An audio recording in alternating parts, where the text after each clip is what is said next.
मुरली है दिनांक 2/6/2011 की, जून की है। परमात्मा के आने का समय 10:20। परमात्मा की मुरली का महत्व क्या है? इस मुरली सुनने से मनुष्य अपने जीवन के पूर्व और वर्तमान संस्कारों पर ध्यान देता है और अपने जीवन की व्यवस्था को खुशहाल बनाने के लिए उस परमात्मा की बातों को सुनकर अपने जीवन में धारण करता है। मूल्य है, आज परमात्मा अपने बच्चों से रूहानी करने आए। माना भगवान भी बच्चों से मिलने आता है समय के अनुसार। बच्चे अपने कर्तव्य में अपनी दृढ़ता का सबूत पेश नहीं कर पा रहे हैं। अपने कर्तव्य द्वारा ही बच्चे फल प्राप्त करते हैं। बच्चों के कर्तव्य द्वारा बाप का भी नाम रोशन होता है और बच्चों के कर्तव्य द्वारा बाप के नाम पर भी कलंक लगता है। कुछ बच्चे बाप की फुलवारी को सजा रहे हैं और कुछ बच्चे बाप के आदर्श का सम्मान नहीं कर पा रहे हैं। मर्यादा बच्चों के जीवन का आदर्श है। जो बच्चे अपने आदर्श और नियम का पालन करते हैं वो बच्चे अपनी खुशियों के लिए नहीं जीते हैं। जो बच्चे अपने जीवन में अभिमान की सराहना करते हैं वे अपने जीवन में अभिमान का ढेर लगाते हैं। बच्चे अपने कर्तव्य के द्वारा अपने जीवन का संपूर्ण आदर्श मानव जीवन के उत्थान और पतन का ज्ञान करवाते हैं। न संसार में कर्तव्य द्वारा ही अपने जीवन की भूलों का पश्चाताप करते हैं और कर्तव्य द्वारा ही अपने जीवन को पुनर्सजाया करते हैं। जिन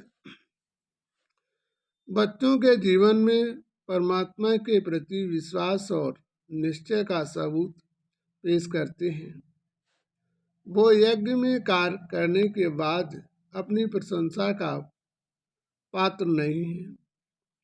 अपने कर्तव्य का फल हर प्राणी को अपने जीवन में भोगना पड़ता है। जीवन किसी व्यक्ति और वैभव पर आधारित नहीं है। जीवन का अर्थ है मर्यादा का पालन करना। मर्यादा ही ईश्वर से संबंध रखती है और मर्यादा टूटने पर संबंध दूर हो जाते हैं। भक्त और भगवान का संबंध किन्हीं रिश्तों से संबंधित होता है जिसके अंदर निष्ठा, उदारता और धैर्यता का जड़ स्थापित होता है। उसका संबंध मानवता और ईश्वर दर्पण का ऐनक बन सकते हैं और अपने जीवन की खुशियों का आधार नहीं होता है। समाज हेतु और मर्यादा हेतु अपने सारे गमों को भूल जाते हैं और मेरे आदर्श को लाने का पूर्ण प्रयास करते हैं।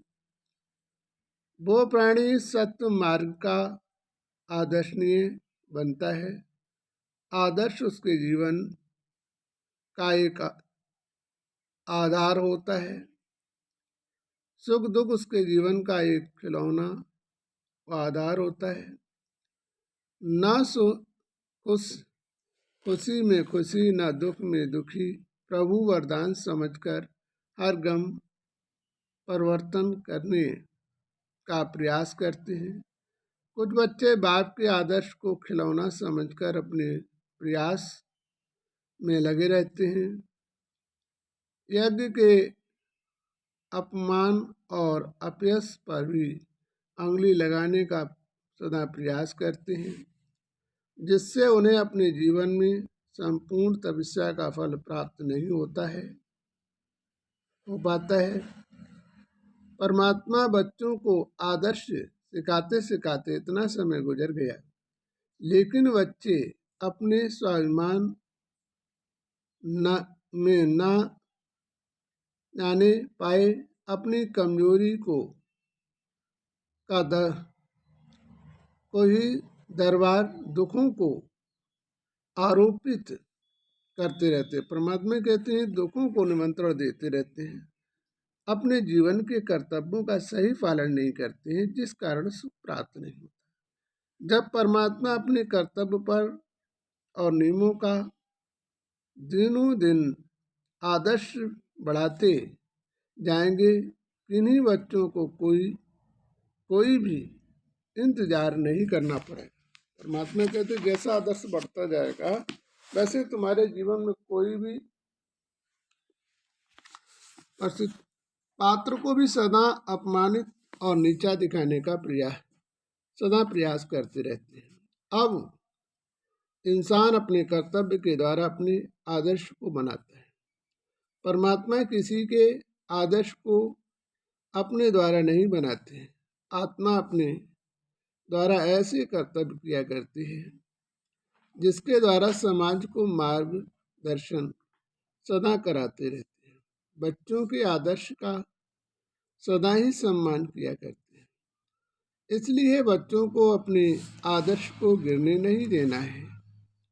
मनुष्य अपने जीवन में देव पद कब प्राप्त करता है, वही हमारे प्रिय भक्त होता है, क्योंकि वह संसार व्यवस्था को देखते हुए भी अपनी प्रभु की पहचान व्यवस्थाओं में लीन रहता है। जो प्राणी अपनी व्यवस्थाओं में लीन होते हैं वही मेरे शक्ति और दिल के तत्व होते हैं।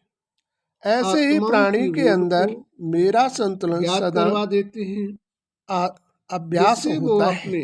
जीवन कर्मी मनुष्य का जीवन एक नहीं है। मनुष्य के जीवन की एक मर्यादा ही उसके जीवन का फैलाकर आधार है। इसलिए सदा अपने जीवन की मर्यादा का पालन करना, जिसके लिए आत्मा अभिमान ही शक्तियों को कभी प्राप्त कर सके, भी तुम्हें अच्छा नहीं बनने देता है। बच्चों के प्रति अभिमान इच्छाओं को दूर कर देता है। मैंने अपने वाक्यों में सदा ही बताया है कि नफरत से प्यार करना सीखो, बल्कि प्यार से नहीं। नफरत तुम्हें सीढ़ियों पर चढ़ने का आधार है, जिसमें प्रतिमा और प्यार तुम्हें सीढ़ियों से गिराने का आधार है। इसलिए हमें सदा अपने संतुलन पर ध्यान देते रहना चाहिए। ईश्वर का कार्य करते समय इस बात का ध्यान रखना चाहिए कि मैं इस संसार पर कार्य कर रहा हूँ जिसने ये संसार बनाया है, और संसार से जब तुम प्यार कर लेते हो और मुझसे आपका प्यार छूट जाता है, तभी तो अभिमान, क्रोध, लोभ, मोह के जाल में फंसकर तुम अपने जीवन के कर्तव्य भावनाओं को भूल जाते हो। यदि भावनाएं तुम्हारे जीवन को पतन की ओर ले जाती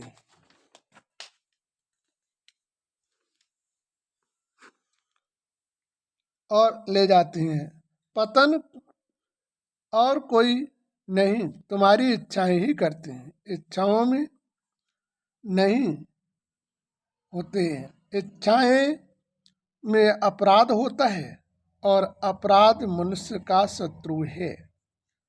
और इसे विचार कीजिए कि ईश्वर के कार्य में तुम्हें थकावट, मन के संतुलन का परिवर्तन, मन की एकाग्रावस्था को कंट्रोल नहीं कर पाते।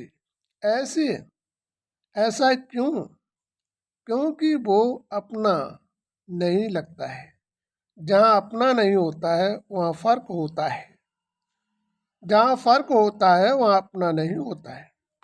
बच्चे अपने फर्क को नहीं मिटा पाते, इसलिए हमारे साक्षात्कार या हमारे दर्पण को नहीं देख पाते। मुझे पाने के लिए सबसे पहले अपने अभिमान का परित्याग करो। अभिमान तुम्हें खाता है और अभिमान का मैं शत्रु हूँ। जो भी संसार में अभिमान करता है उसका पतन ही होता है। मुझे संसार में कभी भी अभिमान से प्यार नहीं।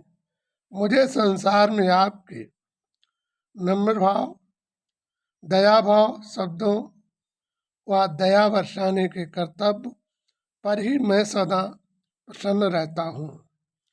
इसलिए भक्त और सेवक दोनों में पाने के लिए आतुर रहता हूँ। लेकिन जब तक अपनी भावना का परित्याग नहीं कर पाते तब तक मैं उन्हें प्राप्त नहीं होता हूँ।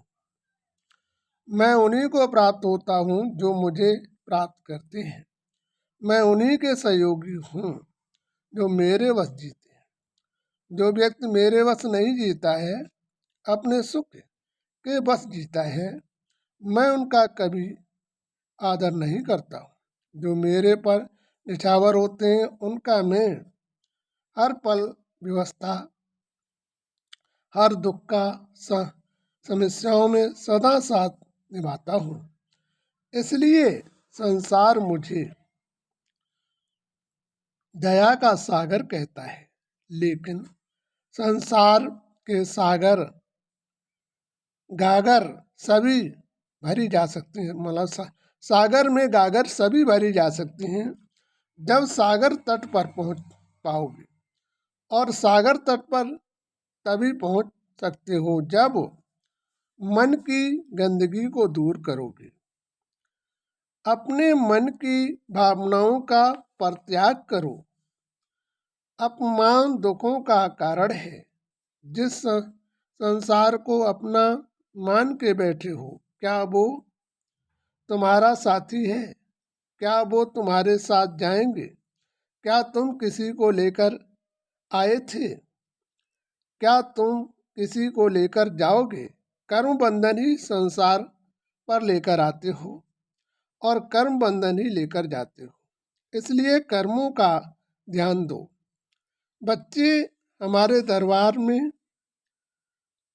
याचना व शपथ पत्रों में शब्दों को भर देते हैं और कर्तव्य शब्द में सदा पीछे रहते हैं। यही उनके दुखों का कारण है जो शपथ पत्र में भरते हो। बाद में उस नियमों को मर्यादा का सदा पालन करते हैं। उनकी कभी भी हार नहीं होती है। जो